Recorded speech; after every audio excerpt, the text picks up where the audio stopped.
আমি যদি ভুল করে না থাকি তাহলে আমি বলতে পারি 3 শ্রেণীর মানুষ আমাদের দেশে বসবাস করে। একটা শ্রেণী হচ্ছে ধনী, তারা যে কত সুখে আছে তারা নিজেরাও জানে না। আরেকটা শ্রেণী হচ্ছে মধ্যবিত্ত পরিবার, তারা তারা নিজের চোখের পানি কাউকে দেখাতে পারছে না, ভিতরের কষ্ট কাউকে দেখাতে পারছে না। আরেকটা শ্রেণী হচ্ছে একেবারে নিম্ন স্তরের মানুষ, খেটে খাওয়া মানুষ, তাদের যে কত কষ্ট, তারা যে সামনের দিকে এগিয়ে যাবে সেই ব্যবস্থাও নাই, তারা যে পিছনের দিকে যাবে সেই ব্যবস্থাটাও নাই। তাদের পিঠ দেয়ালে ঠেকে গেছে।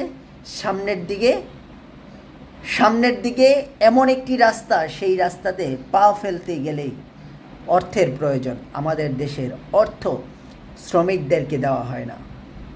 এই দেশ থেকে আপনি বাহিরে চলে যাবেন, আপনি রাত পোহালেই আপনি অর্থ পাবেন। এমন ব্যবস্থা আমাদের দেশে কোথাও নাই। আপনি এই দেশে কাজ করবেন, এই দেশে জীবন দিবেন, লুটপাট করে খাবে ধনীর দৌলতেরা, যারা এই দেশটাকে নিয়ন্ত্রণ করে, এই দেশের দায়িত্ব পালন করে, তারা এই দেশের শ্রমিকদের অর্থ পাচার করে দেয়। তাহলে একটা ক্যালকুলেশন করে দেখেন তো, একটা এমপির কান্দের উপরে যদি 6 লাখ মানুষ থাকে, তাহলে 300 এমপির কান্দের উপরে 18 কোটি মানুষ। তাহলে বুঝতে হবে যে 300 এমপি এই দেশের অর্থ লুটপাট করে খায় দেখে আমাদের দেশের শ্রমিকদের কোনো মূল্য নাই। তাহলে বুঝতে পেরেছেন কি করতে হবে। ভবিষ্যতে সজাগ থাকেন।